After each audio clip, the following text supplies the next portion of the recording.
Hello, everyone. My name is Griselda, and a very warm welcome back to Workshop Wednesday with Mentor Me Collective. Continuing our journey through August's theme into the Spatial-verse, we're diving deeper into the groundbreaking world of augmented reality, virtual reality, and extended reality. For those of you who are new to Mentor Me Collective, we're a communicated, a community dedicated to empowering individuals, especially first-generation techies, with the knowledge, skills, and tools they need to succeed in their tech careers, while also highlighting the positive impact technology can have in our lives and communities. Today, we're taking a deep dive into what does it mean to design for the metaverse. As we stand on the cusp of a new digital era with the metaverse, with metaverse's promise to, I'm so sorry, the promise, persistent, shared, and immersive virtual world. But building this new reality requires a completely new approach to design, one that goes beyond screens and into spatial interactive environments. This section will move beyond the buzzwords and explore the core principles, unique challenges, and monumental opportunities of designing user experiences for the metaverse. We'll uncover how designers are tackling everything from user interaction and digital identity to the creation of entire virtual worlds. Now, let me introduce our exceptional speaker, Christopher Lee. Christopher is a renowned content designer and informational architect with a passion for designing the psychological and physical interactions of our digital worlds. With his experience at the forefront of social virtual reality, he has deep understanding of what it takes to build tools and experience for the metaverse.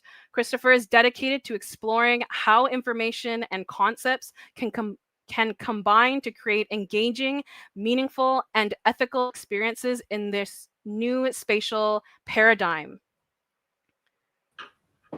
Christopher, before we dive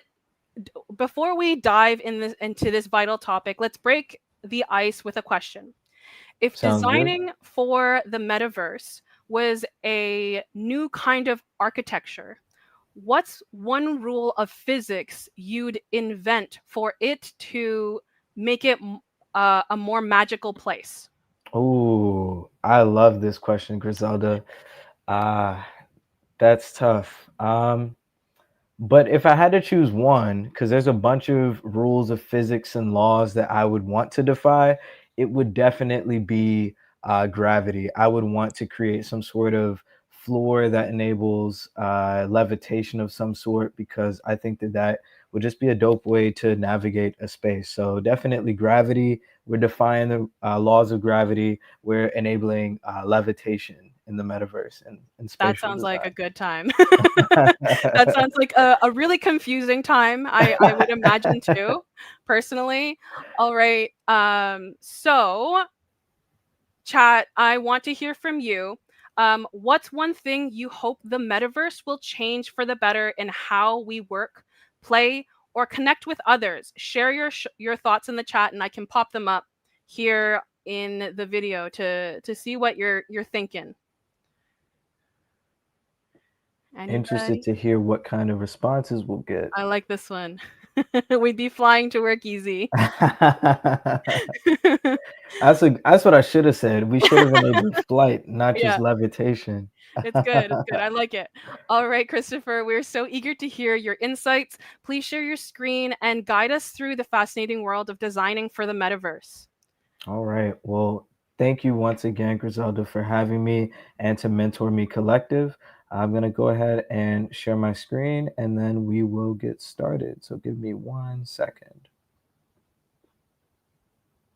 All righty.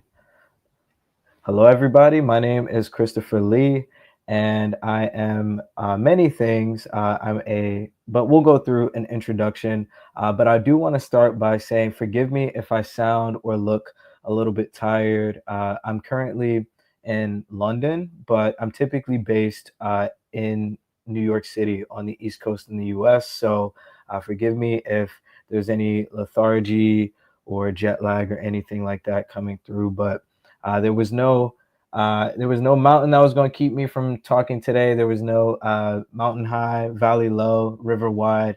I'm super excited to be here and to share more about today's topic, which is around the metaverse. Specifically, what does it mean to design for the metaverse? I know a lot of us are design professionals, technology professionals, engineering professionals, or we're aspiring or interested in the space. And so I thought it would be good for us to talk about what it means to design for this new computing paradigm. So, getting into a little bit of an agenda, first, I'm going to raise a question. So, we'll start introspective, and I want for everyone to think about the question that I ask while we get into number two, which is a bit about me. I'll share a bit about myself, some context about how I got into the space that I am now. Then we'll go into an introduction to the metaverse. So, talking about what it is and perhaps what it may not be. Then we'll get into an interactive game. So I want everybody to be fully engaged, and I'm going to have us play a game where we answer some yes or no questions based on some prompts that I will put on the screen. They're going to be video prompts. We'll get into design opportunities. So once we have context for what the space is and what it means to design for it, looking at current and potentially future roles that could exist based on this new computing platform and paradigm. And then finally, we'll get into a Q&A. So starting with a question, I want for you to ponder, what do you think the metaverse is and what comes to mind when you hear the term? If you have any examples that come to mind as well, definitely feel free to share those. But I want for everyone to think about this as we're talking about a few things and as I'm giving an introduction to myself. And we'll get back to this in a bit. So, a little bit about me. My origin starts in the nation's capital of the US. I'm originally from Washington, D.C. I grew up in Northeast in a neighborhood called Fort Totten. So, shout out to anybody who's from the 202 or has visited. Um, I went to school in Baltimore. So, I went to undergrad at the University of Maryland, Baltimore County. And then after that, shortly, maybe a year and a half or so after I graduated, I came up to New York where I am based now, but I'm not there at the moment. But I like to tell people that, from birth, I started in DC and then I just made my way north. So I'm currently based in Brooklyn. I have three images here, and I feel like these are a good representation of sort of my professional journey. So, starting with this first one, for anybody who is a film buff like myself, this is a picture of the Criterion Collection, or sort of like notional to what it is that they do. But this is really to represent sort of my foundation as an information architect.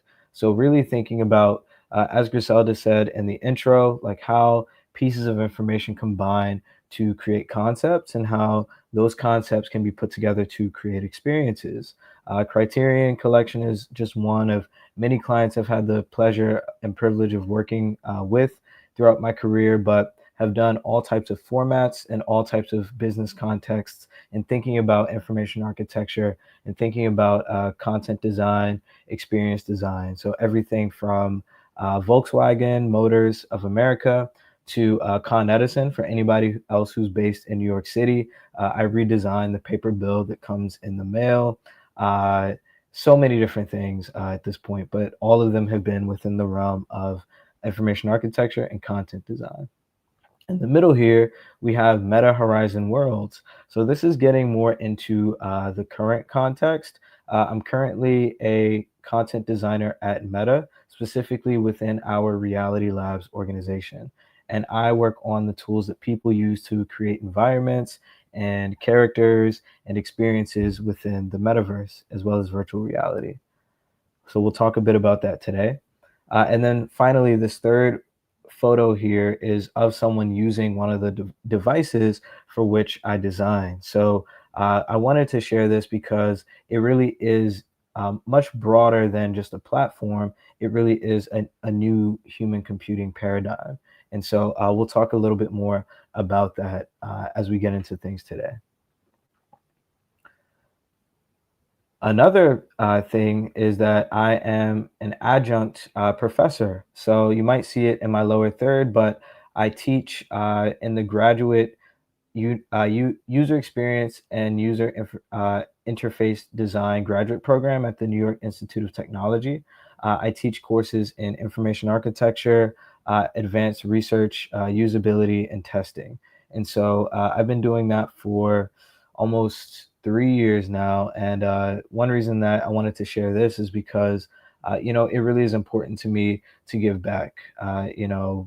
Really thinking about not only who is in the field today, but who the folks who will be emerging into the field tomorrow will be, and being able to lend perspective and expertise. So this is just a video of some of the students from NYIT across all different disciplines, everything from health to immersive design, technology, architecture, you name it.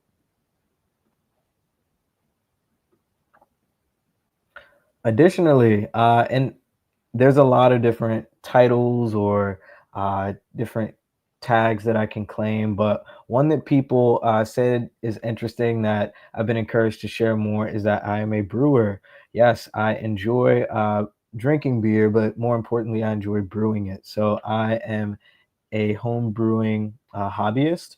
I have sort of some photos here of the process, but this is just something that I do in my free time. I really enjoy being able to explore different styles, different tastes. People all around the world have different approaches to the craft, so it's nice to even travel and try different types of beer and use that to inform my recipes. Because I work in a digital context and I'm always looking at screens, be them on my face or on my desk, it's nice to get away from a screen sometimes and to do something analog. And so that's what that one is here. And then finally, I'm also studying to become a librarian. So I mentioned that I work with information architecture, how things are connected to make meaning and to create experiences. And so one thing that I am very passionate about is creating access to information. And so I'm currently in a graduate program studying to get my master's in library and information science so that I can pursue a path of librarianship in addition to all the other things that I do. So if I wasn't busy enough, figured I would go ahead and add yet another thing. And now we can get into our question from earlier. So to reiterate, I'd ask folks, when you hear the term metaverse, what does that make you think of? What would you say that is? And so I'm curious to hear what some folks' perspective on what the metaverse is. I'll pause for a minute to give people time to think and for us to sort of share some of our responses to that initial prompt. I've got a few lined up here, so I'm just gonna pop them up so we can have them shared. I believe this one, creating immersive, interactive 3D worlds and experiences that people can live, work, and play inside the metaverse. That's a really good one. And I love that it covers many facets because as we'll get into in today's talk, the metaverse is a very multifaceted technology, we'll call it for now. And this, I think, gets at a lot of what the current understanding of the metaverse is. So definitely, shout out Imene.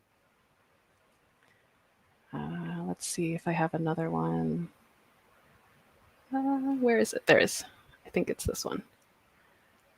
Digital goods like virtual makeup, clothing, art, real estate, or NFTs you can own and use in these spaces, blending physical and digital life, concerts in Fortnite, meetings in Mesh. Thank you, Sally, for including examples too. I know that that was something that I called out, but I love that you included Mesh, Fortnite, also NFTs. I know that there was a lot of conversation around NFTs, and then things went quiet for a little bit. The same could be said about the metaverse. I think that like when this term first started to come into current conversation and parlance, we heard a lot about it. Then things like kind of went quiet for a little bit because there's so much happening in the industry generally. So it's good to hear these examples, and we'll definitely talk about a few more today. Another one that popped up, I think Web3 is a part of the metaverse. It's how the internet will look and function in future. Mm. This one is really elegant. So thank you for this one, Isaac. I like that you included the internet piece because, as we'll discuss, the metaverse is, for all intents and purposes, it is an iteration on how we think about and access information and experiences. And the internet is the current way that we do that. And the metaverse is definitely a more emergent form of that. So we're getting some really, really good takes here. I don't need to talk. Everybody's good. We got the answers, which I love to see. Did you need one more? I think I have one more here. Yeah, if we have one more, happy to Yeah, share. an interactive world, not necessarily 3D, where people can interact with each other and other beings, NFTs, or humans. Mm. See, I love this. Everyone has addressed all of the points that we'll talk about today. And what I love about this definition from Say is that it talks about what the metaverse isn't as well, or may not be. And that's very important because we can qualify what something is based on attributes that it shares, but we can also qualify what something is based on attributes that it perhaps it doesn't have. And so I love that this one sort of rounds out the way that we can think about this. I'm Thank you, just gonna everybody, for sharing these perspectives. I'm gonna share one more, just for the fun, okay? It's just oh, I think it was this one. So, Jarvis is gonna become real, guys. That's the metaverse, lol. So that's my last one. I'm gonna hop off, and you can continue. All right, sounds good. Thank you, Griselda. No And worries. listen, if Jarvis is becoming real, I listen, that is cooler than anything that I've worked on to date. I think Jarvis, that is really where we need to be. That's the goal that we need to aim for. If there's anything we take away from today, it's that we need to strive for Iron Man's Jarvis and making that a reality. Thank you, yeah. So now that we have a few, here's a working definition that I tend to share, whether it's with students or when I'm giving talks or even professionally when I'm working with colleagues. This is sort of the working understanding that we have of what it means to design for and what the metaverse is. So it is a collective, immersive, interactive virtual world that is persistent and combines the physical and digital reality. So it's a mouthful. And so I want to make sure that we go ahead and break this down piece by piece. So the first thing that I want us to focus on is collective. So this is key because a lot of times when we hear things about the metaverse, when we talk about the metaverse, you'll hear words like concurrency, you'll hear words like co-presence. And so it really is important that when you think about the metaverse, you think about the fact that it isn't just for one person in isolation. It isn't just for a unitary or solo experience, but it really does rely on a collective or shared experience that is common between people. The next piece of it is going to be immersive. So, thinking about some of the different ways that we interface with this new concept, it goes beyond just perhaps having a phone or a computer, but it really does appeal to more than just the traditional senses that we might be used to.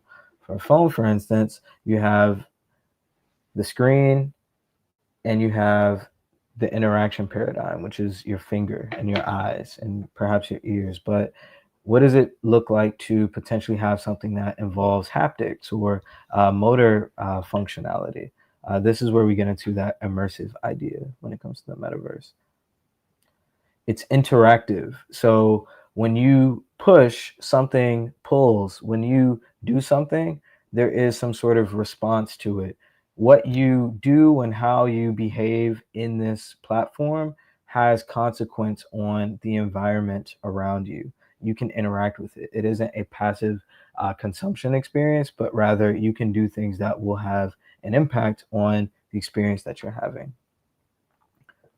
So these are some that I think help to sum it up, but now I want for us to play a game. So we talked about interactivity. it wouldn't be right if we didn't do something interactive. So what I'm going to have us do is go through a few different examples of some current and recent technology. And I want for you all to chime in to tell me if this is in fact considered a part of the metaverse or not a part of the metaverse. So I'm going to start with this video, and I'm going to switch to a different tab quickly.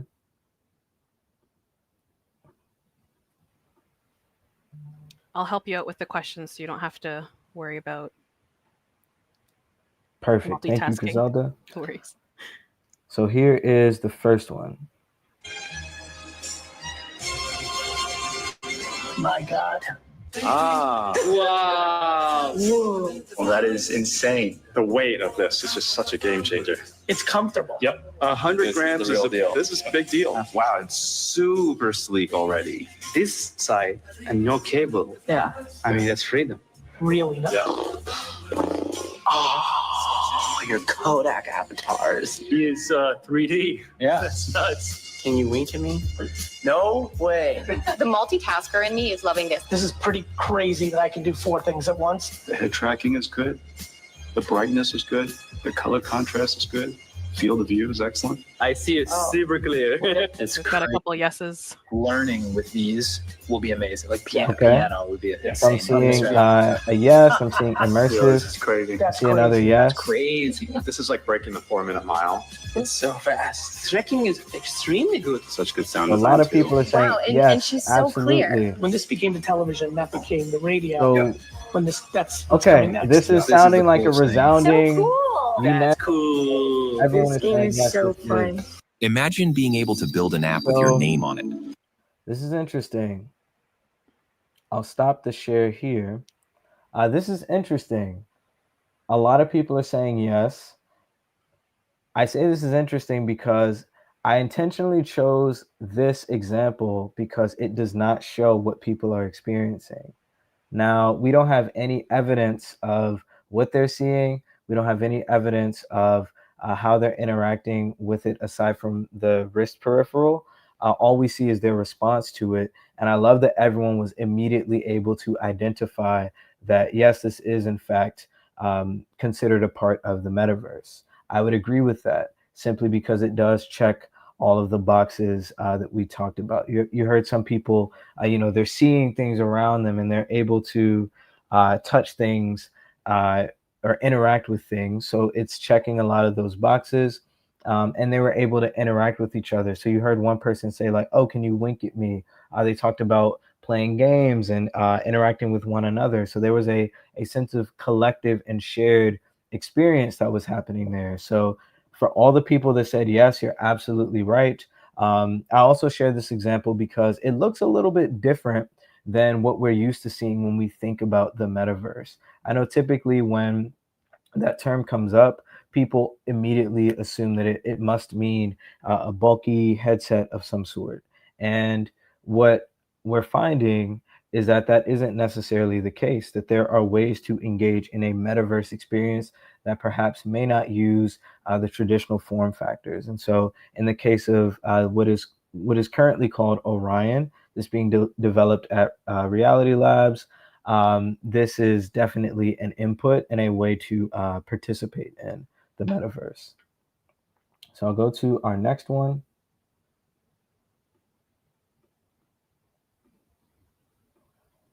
What do people think of this one? Is this the metaverse? I said, dreamer, you say you are a dreamer. Well, can you put your hands in your head? Oh no. I said, boy,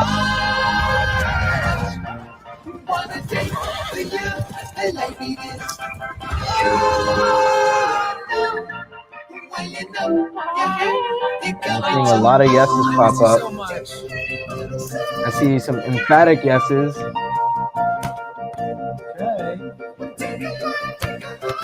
Okay, so Rushni is saying VR headset, yes. Sally says VR, of course. Of course this is amazing.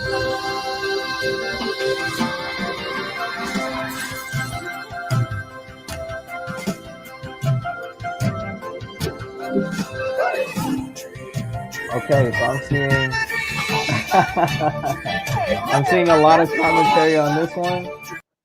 It sounds like the general consensus is that it is. I would be inclined to agree. Oh, okay, interesting. So just as I was about to say something, Nigel says no because it's not collective. Interesting. So, Nigel, I agree with you that it isn't collective in the sense that there are multiple people in that example that we saw. There is a quick flash though where they show, I think, what is a FaceTime call.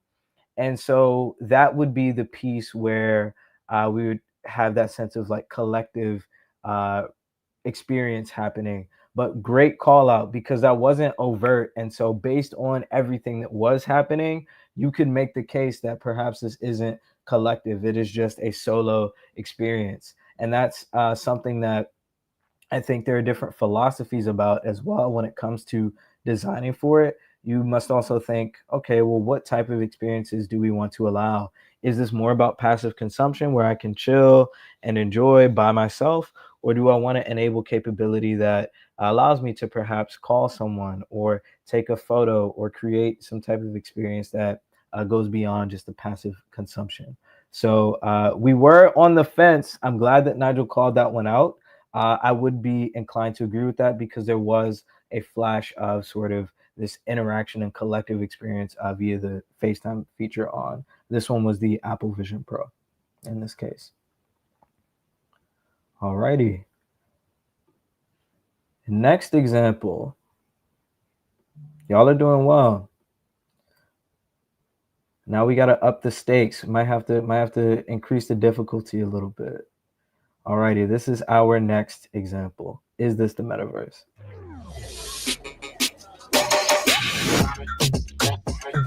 Listen to music without muting the world around you. Live stream your creations from your POV. Take calls without interrupting your flow.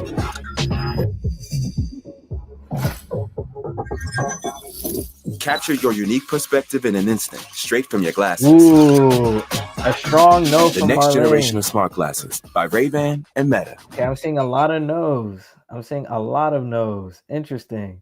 Okay, I'm seeing some pondering from Fernando.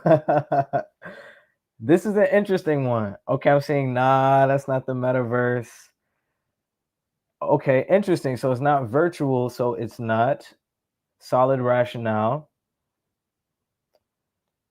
Just a headset and cam. Great question, Michelle. So for context, okay, so Sumaya is saying no because it's not immersive. So this is where it becomes interesting because I would say this one is 65-35. You can make the case one way or the other, but here's why I would call it the metaverse. And again, this is my opinion. It's not definitively one way or the other.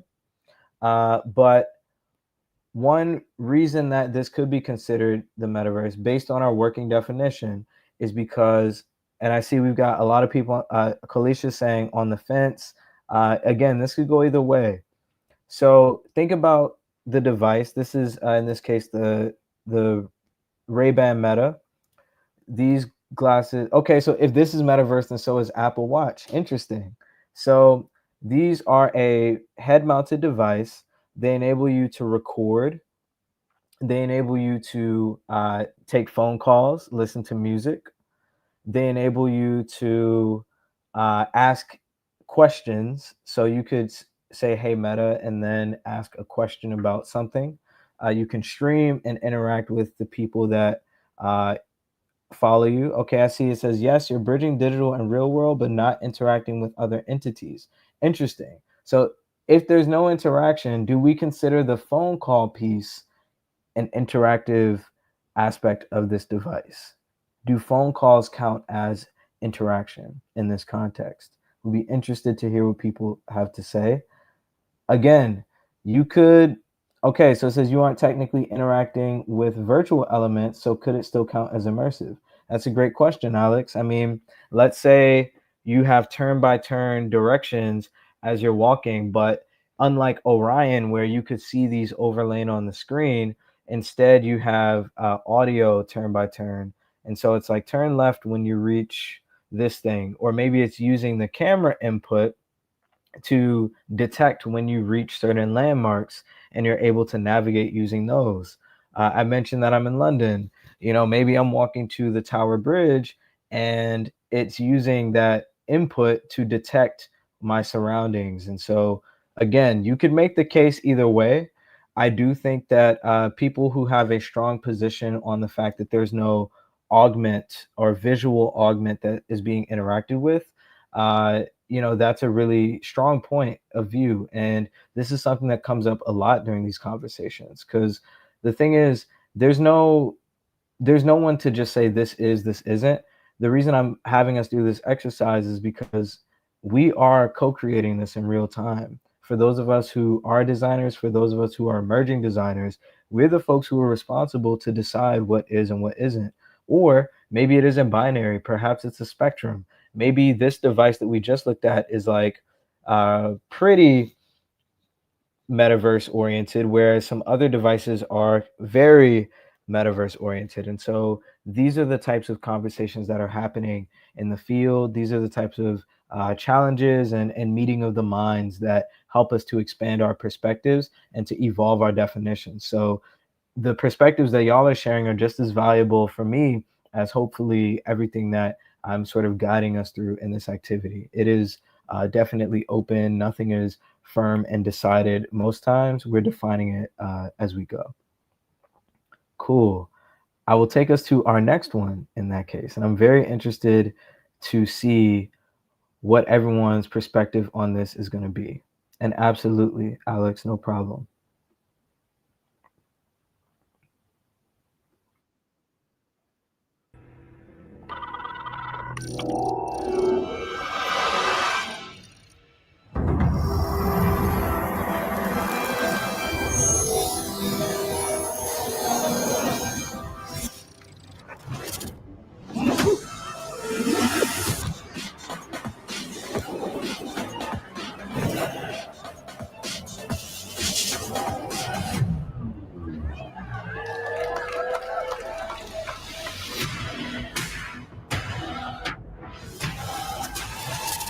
Yeah, Maison is very cool.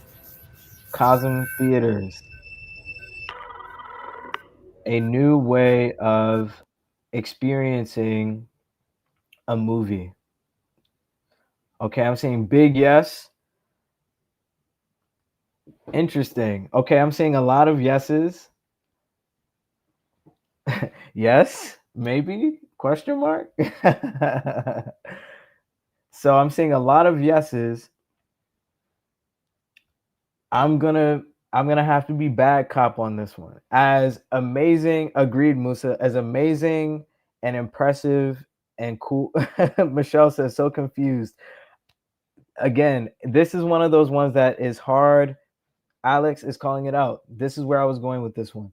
Is it interactive? So when you're in there, it's a passive consumption of the experience. So you have the collective piece because Sarah says, or like possibly. So you have sort of this collective sense of involvement. Everyone's in the theater experiencing the same thing together.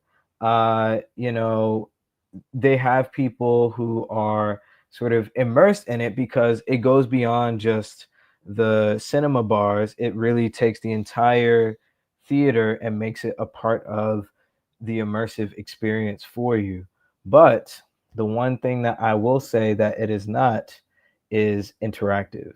Beyond throwing popcorn at Agent Smith when Agent Smith pops up on the screen, or trying to dodge the bullets when the bullet time on the iconic scene comes when Neo dodges the bullets. I would agree with Savan. It's definitely consumption, and so for that reason, I would be more definitively in the camp of this is cool, but I wouldn't call it a metaverse because of that lack of interactivity. Kiwi Time says no interaction with others. I mean, if I get afraid and jump on someone, that could be considered interaction, but it isn't directly from the platform itself.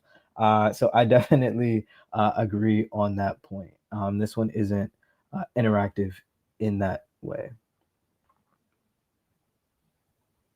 Okay, I'm interested. This one is going to be a bit tricky, so everybody's going to need to pay attention to this one. And Gloria, you're more than welcome. Always happy to offer insight and an explanation. This next one is going to be a little bit tricky, but again, keep our working definition in mind as we watch it.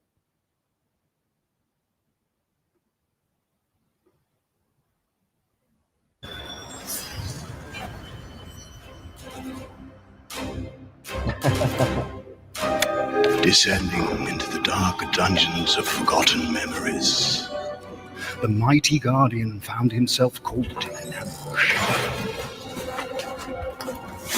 An old but familiar magic, whispering a call to adventure.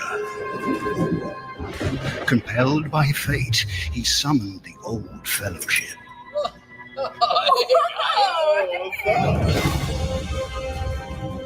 All right, boys, what's the plan of attack here? We gotta get the key and then we gotta go to the exit. All right, I'm gonna try to take out this little spider-looking thing. Do it, John. Take him out. Where are we going? We go in here? Ooh, a chest. Oh, we got a card. Woo! Nice. And hopefully this next one isn't as Do I need to save confusing. You got a card? Okay, I see that it says if it's it's the metaverse. Fair enough.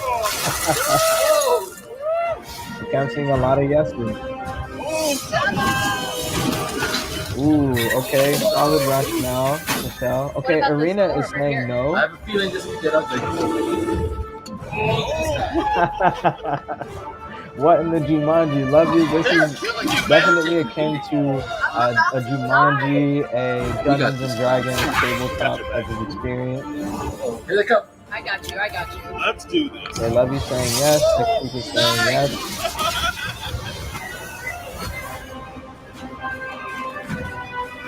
Arlene goes fishing in the metaverse.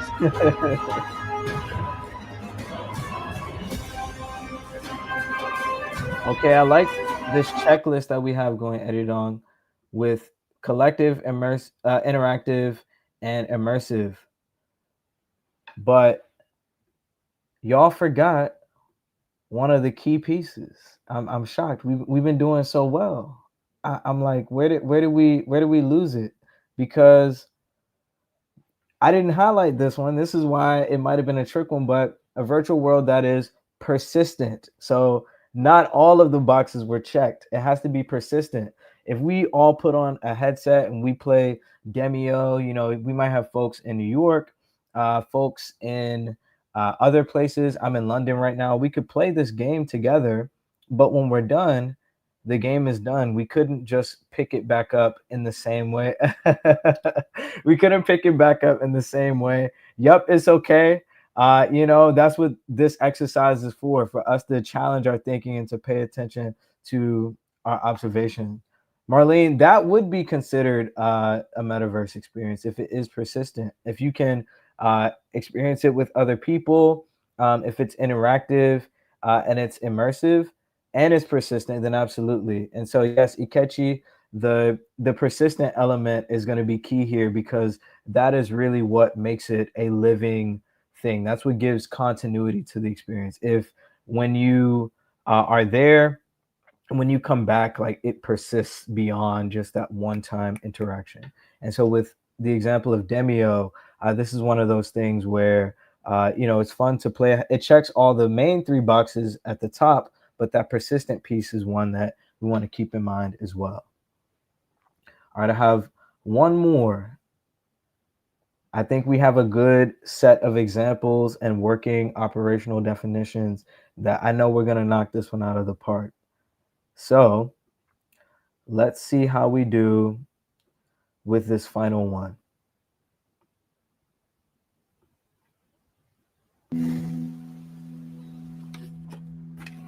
Let's go. Andres, I'm glad it makes sense. You make me live.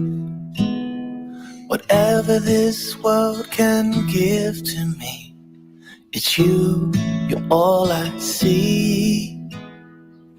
Ooh, you make me live. Michelle, I'm just trying to help. I'm not trying to trick anybody on purpose. we live. You're the best friend. I want you to know that my feelings are true. I really love you. Oh, you're my best friend. Ooh, Irina's saying no, not virtual. Keep watching. Ooh, you make me live.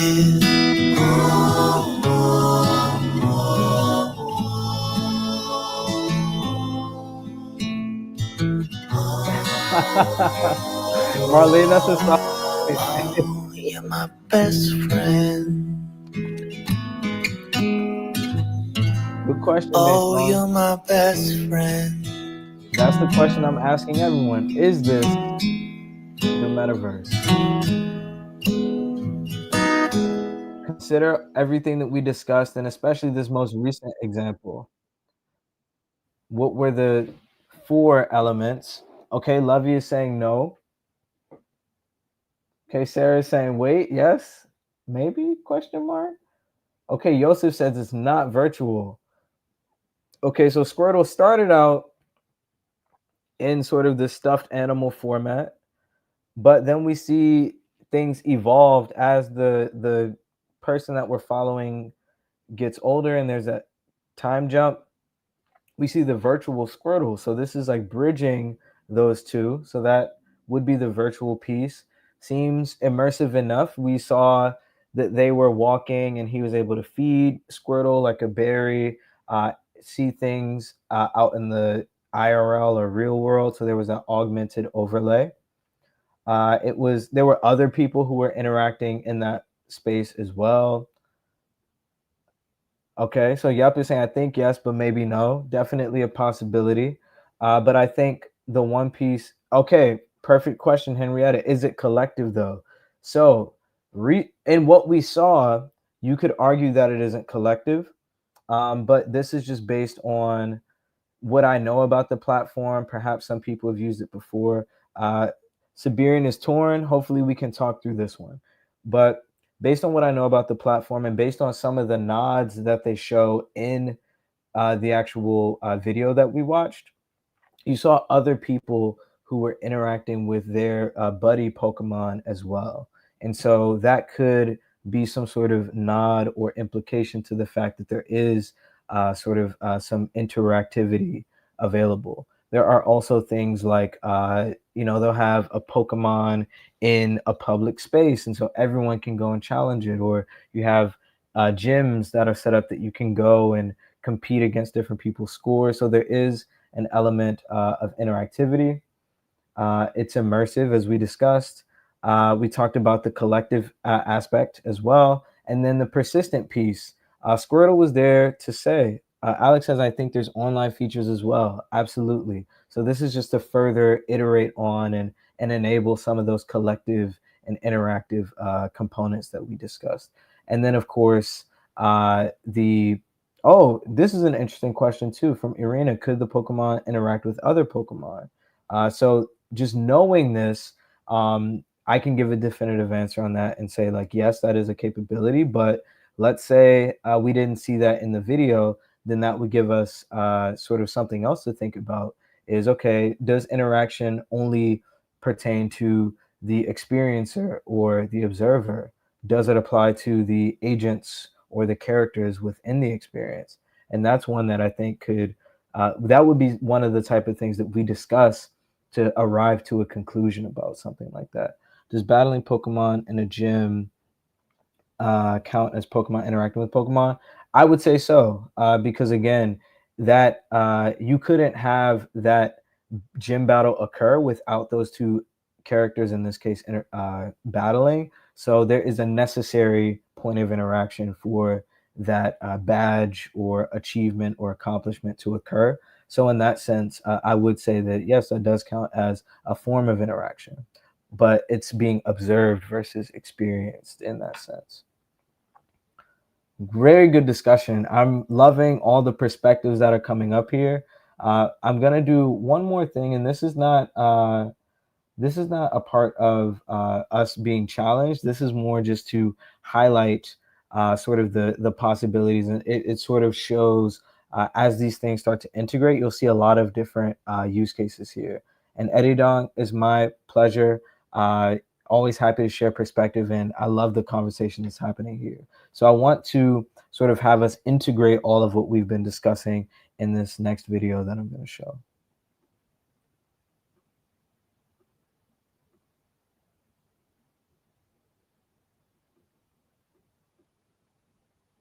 This one can also be a bit of a tear jerker, so a heads up if you are especially sensitive. Nothing bad, but heartfelt.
Glad to hear it. Yep.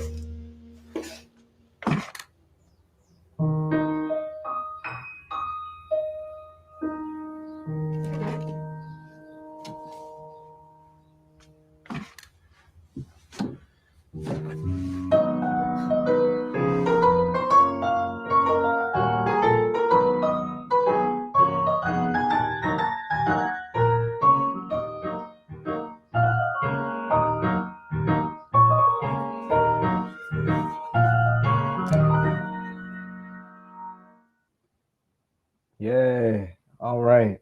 So that example, I think, is the culmination of all of the different things that we saw. I'm seeing some definitive yeses come through. Absolutely. I mean, even from the very beginning, you see, ooh, okay, Michelle's saying because it's not collective. I think this video doesn't necessarily highlight some of the corrective capabilities, but there are parts where you see like the trainer on the other side of the boxing. Those are actual like trainers in some cases in what's called okay, Alex is saying I don't think it counts. Again, you could, it's all based on perspective. This is one that I would say highlights all of those different check boxes that we talked about. And one that I think is most prominent is the fact that this person goes from sort of practicing the piano on their desk to being able to translate that skill onto an actual piano next to one of what appears to be their elder relative.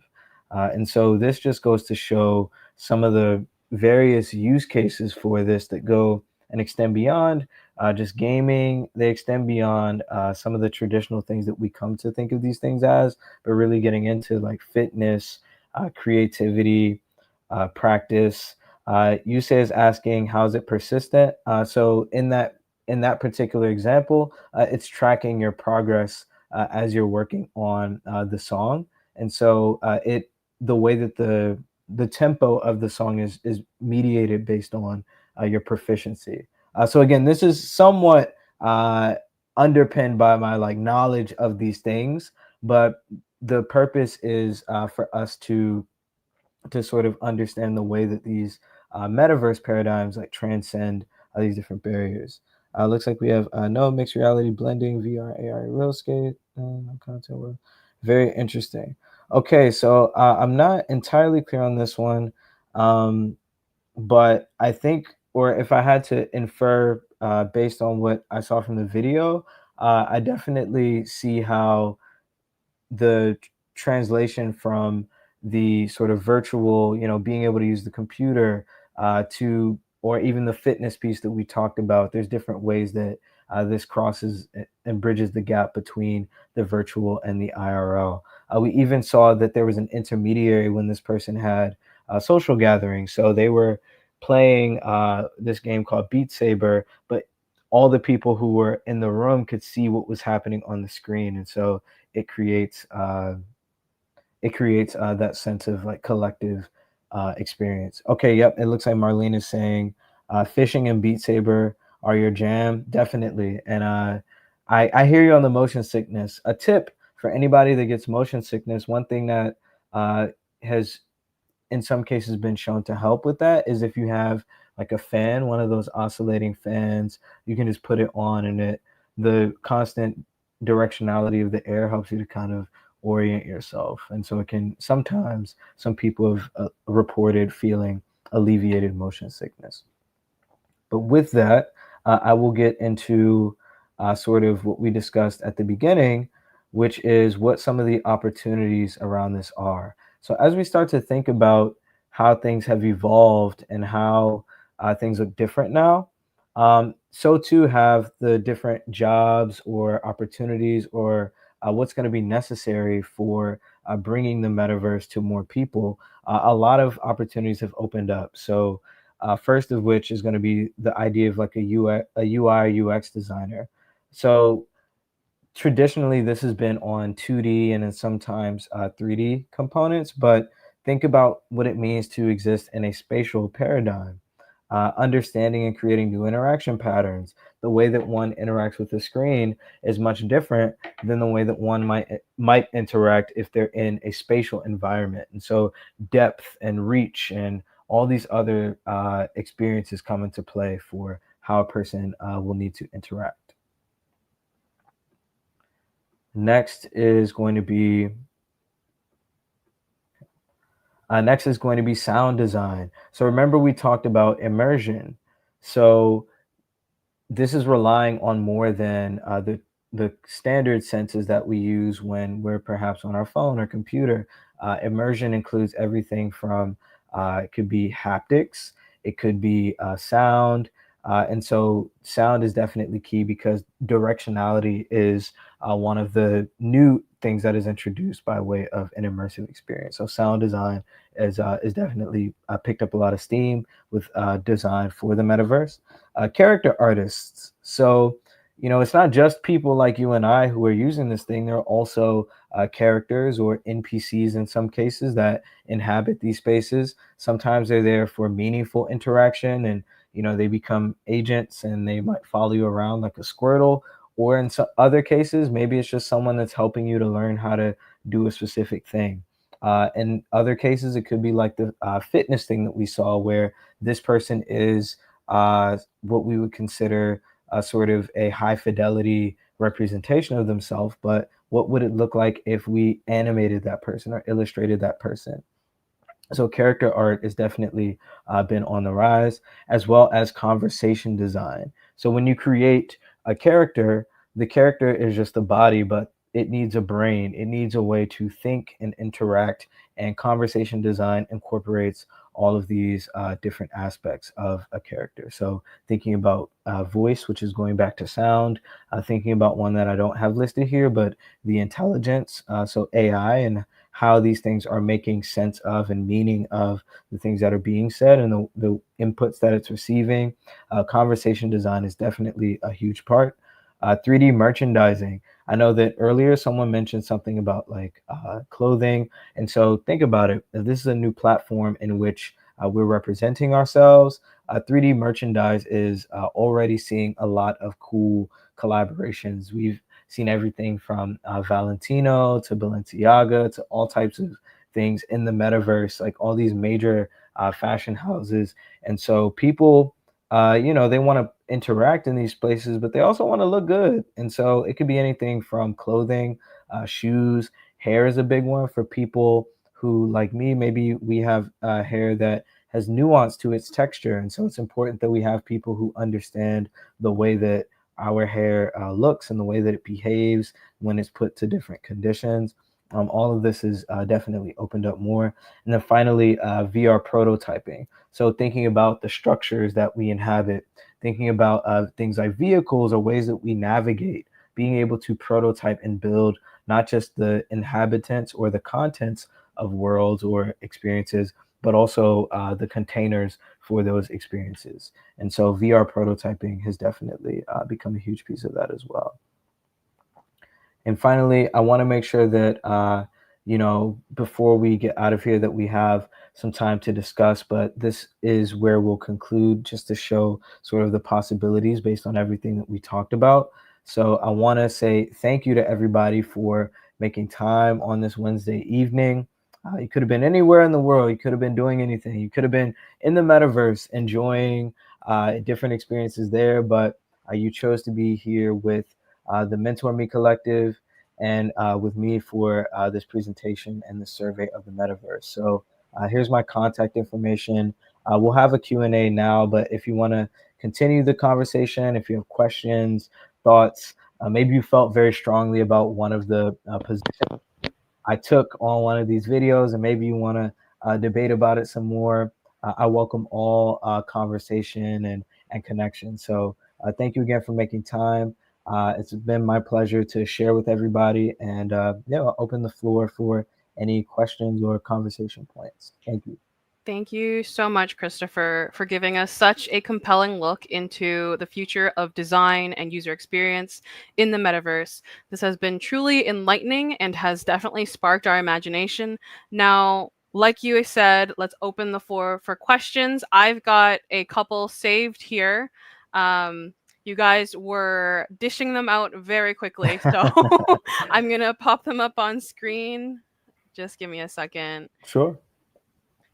So Michelle, I'm curious to know what kind of background knowledge would one need to be able to design VR, AR in the healthcare, because that's an interest. Yeah, I love one that you're also thinking about the use case for it. There's so many different fields and industries and use cases for these technologies that I love that you already have an idea of a space that is of interest to you, Michelle, which is healthcare.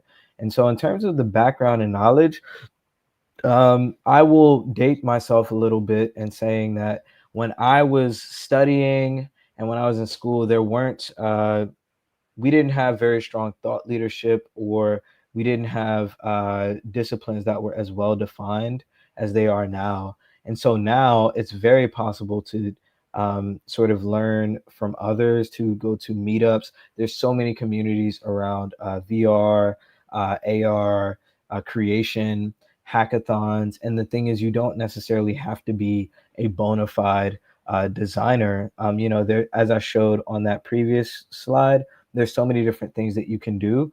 And there are also existing mental models from sort of traditional product design that carry over into VR and AR. And so in terms of background, I would say all the same fundamentals that are important in a product design capacity are going to be just as important in spatial design. The only difference is the application. And so you're not really replacing anything that you know, you're simply building on top of it and adding a new context. All right, I'll show the next one. How does psychology play into your process? Did you have to formally study it, or did you pick it up along the way? That's a great question, Dana. So I was one of those people who couldn't have articulated what it was that I wanted to do when I was studying. And so my formal training is actually in psychology with an emphasis on personality and human computer interaction. And so I would say, whereas for many people, they learn the skill set first, they learn design tools, they learn design thinking, they learn all these things around design, and then they sort of layer on the psychology piece. Mine was just the opposite. I had, human behavior uh, pretty well figured out by the time I got into the field. And so it was really about backing into the skill sets. It was okay. I know that this is how people think. I know that, this much information or this type of visual feedback will be overwhelming. Or I know that these colors mean these things in these contexts, but I don't have the design chops, or at the time I didn't, to actually combine those two things. And so for me, it was really about, doing online classes, or honestly, just a lot of trial and error, making a lot of ugly product designs. And at the time, maybe it was like Sketch or Adobe Illustrator and those kind of things. Like my product design game did not start out like good. It took a long time. It took a few years of not being good at it, but being able to articulate my rationales and saying, okay, well, I may not be able to manifest the thing that I'm thinking yet, but I can break down for you why this is the approach you want to take. And so that was a really good way to sort of build in that the sort of strategic and design thinking components while building up the actual toolkit of some of the programs and softwares and that kind of thing. Awesome. Thank you so much. Next one. How did you navigate bias that may arise in design infrastructure of the metaverse? Mm. I mean, yeah, Jay, this is a tough one because there's so many different types of bias. We everything that we do as professionals, uh, for the most part, is predicated on assumptions, and so the same is absolutely true for the metaverse. I mean, think about all the things that we just watched. Most of them were head-mounted devices. There are people um, who don't have vision. They may have low or no vision. So this immediately creates a barrier to entry, and there are biases that I'm not considering that other designers may not consider when they're creating for these platforms. And so there are two things that I would say in terms of navigating. The first is having a principled stance on your belief and your position on how you want to address bias and how you want to support people who may be impacted by those biases. And then also the second piece being understanding where the line has to be drawn. And so there's some experiences that unfortunately are not accessible to everyone. But in cases like that, just because someone may not be able to have this thing doesn't mean they can't have another thing. And so what does it look like if we're designing from a principled approach? If we're looking at immersion, if we're looking at collectivism, if we're looking at interactivity, and we're looking at persistence, none of those things necessarily rely on vision. So how can I use those four principles to create an experience for someone who may not be able to see, who may not be able to hear, who may not be able to speak, but that still encompass those four principles? And there's a lot of creativity that things like that unlock. And so that's the way that I approach bias, is thinking about the principles and not so much the application or the outputs. Fantastic. Thank you. I'm just going to post a few more. Is that okay? I know that you're a little later in your time zone. Yes, that's Uh, absolutely they've asked fine. a bunch of questions, but I'll select maybe like 3 or 4 more. This one stands out. What is your favorite topic to teach as a professor? Like, which topic gets most interesting questions in your class? Mm. So my favorite topic to teach is probably information architecture. And I would say specifically, uh, I have there's 1 week of class where I call it IA meets AI. And this is where we get a lot of, or I get a lot of interesting questions from students, because I think what they don't realize is that AI, or the way that we think about it now, is really just information architecture. And so the actual code that is involved to run algorithms is not really as that robust. It really is about the way that information are organized and structured, and how that algorithm is reading and interpreting that. And so a lot more of it has to do with semantic architecture. A lot more of it has to do with like meaning, and how we associate meaning, and how we are able to translate that meaning into machine learning. And so I would say that one for sure. I think once people, when they see it on the syllabus, they're like, okay, I didn't know that this was an AI class. And then they start to crack some atoms open when they see it, and they're like, oh, wow, like this is something I didn't even think of. So definitely IA meets AI for sure. That sounds like a really cool topic for sure. Next one. What ethical considerations should designers keep in mind when crafting virtual spaces that could shape human behavior?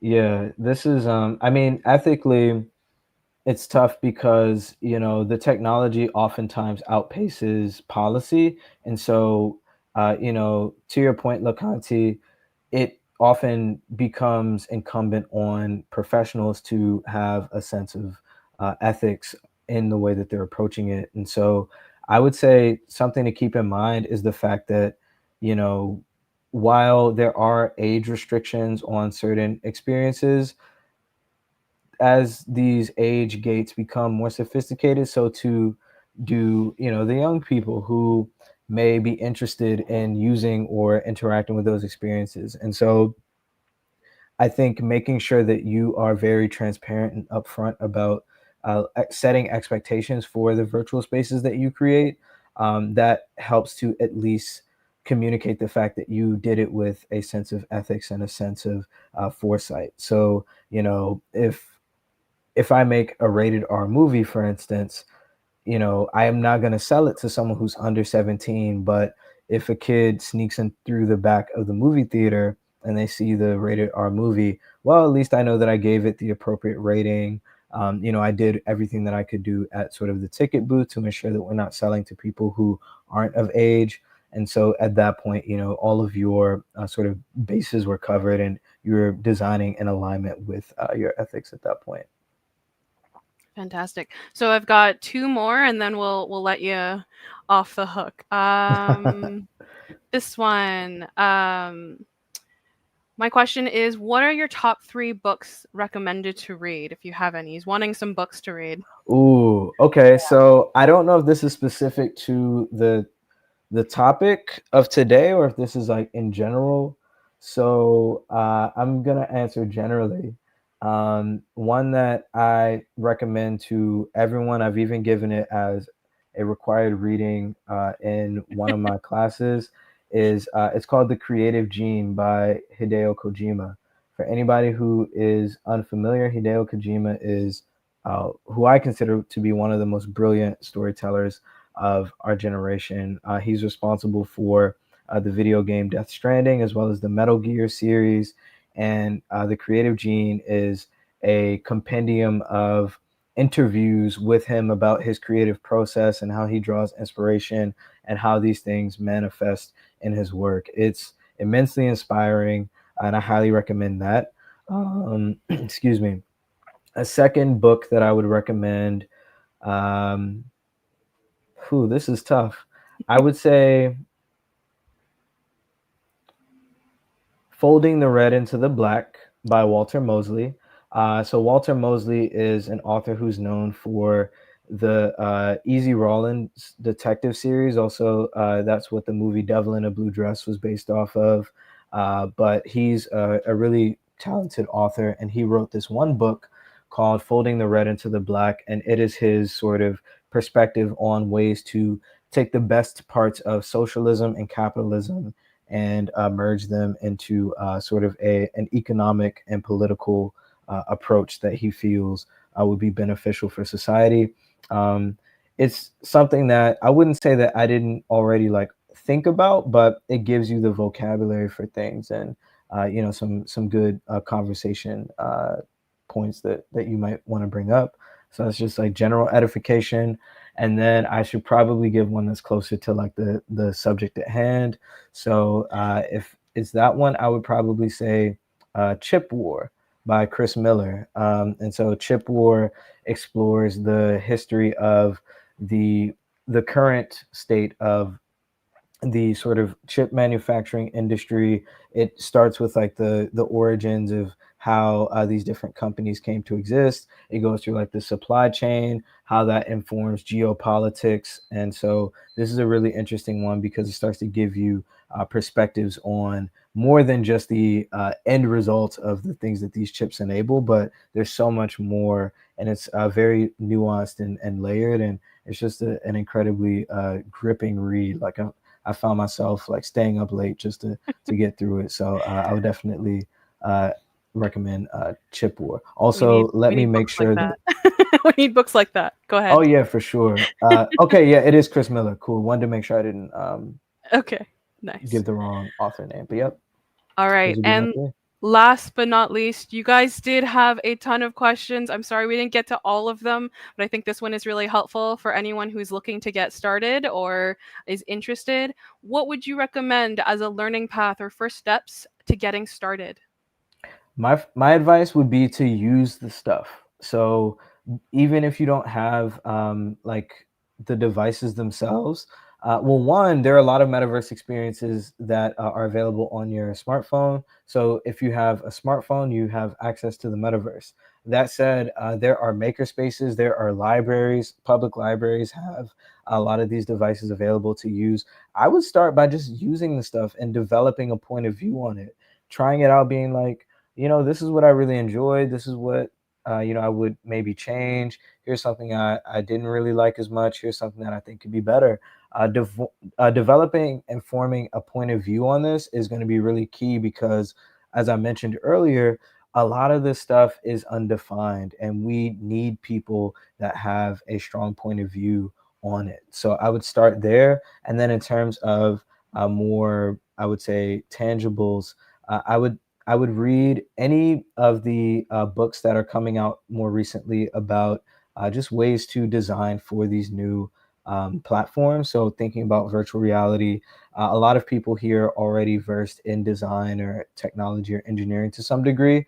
And so the thing that I think will help to bridge the gap is understanding that piece where it's like, okay, I have these foundational principles. I know that, there are different UX laws, and I know this and I know that. What would it mean to apply them in a context where there are more considerations? So now I'm thinking about designing for stuff that's behind me. I'm thinking about designing for stuff that's potentially out of my reach, and how do I bring it into reach? I would definitely start by looking at heuristics for spatial design specifically, because you already have the skill set and it translates very well. All right. Thank you so incredibly much, Christopher, for taking us on this incredible journey into the future of design and user experience in the metaverse. This has been truly enlightening and has definitely sparked our imagination. I want to get started. I just don't know where. I'll probably pop around a little bit. But overall, thank you so much. We really appreciate your time and putting the effort into building us this beautiful presentation. Absolutely. Yeah, go ahead. It's my pleasure, Griselda. Again, thank you. Thanks, Chanel. Thanks everybody at Mentor Me Collective for having me. It's always my pleasure to share perspective. And one thing that I'll end with, it's the same thing I say to my students, is that I'm here to teach, but I'm also here to serve. And so I really do mean it when I say, please, if anyone has questions beyond the time that we have for today, please feel free to reach out. I'm always happy to get back to you. It's a little late where I am now, so it'll probably be in a little bit, but definitely feel free to reach out. And thank you again for having me. All right, fantastic. All right. I hope you have a great night, and Thank you, everyone. Thank you, chat, for the comments, for the interaction. It was such a fantastic workshop on what does it mean to design for the metaverse. We hope this session has given you a glimpse into the exciting possibilities of the spatial computing space and perhaps inspired you to explore this dimension of design because, man, it looks pretty interesting. I would probably get pretty lost. I'm happy with this. We have another incredible workshop coming up next week, same time, same place, as we continue our thrilling journey into the spatial verse. Please be sure to subscribe, give this video a thumbs up if you found it informative, share it, give Chris a follow. Please take care and let's continue to innovate and explore the boundless potential of tech. Please have a great night. Take care of yourselves. I'll see you on the other side.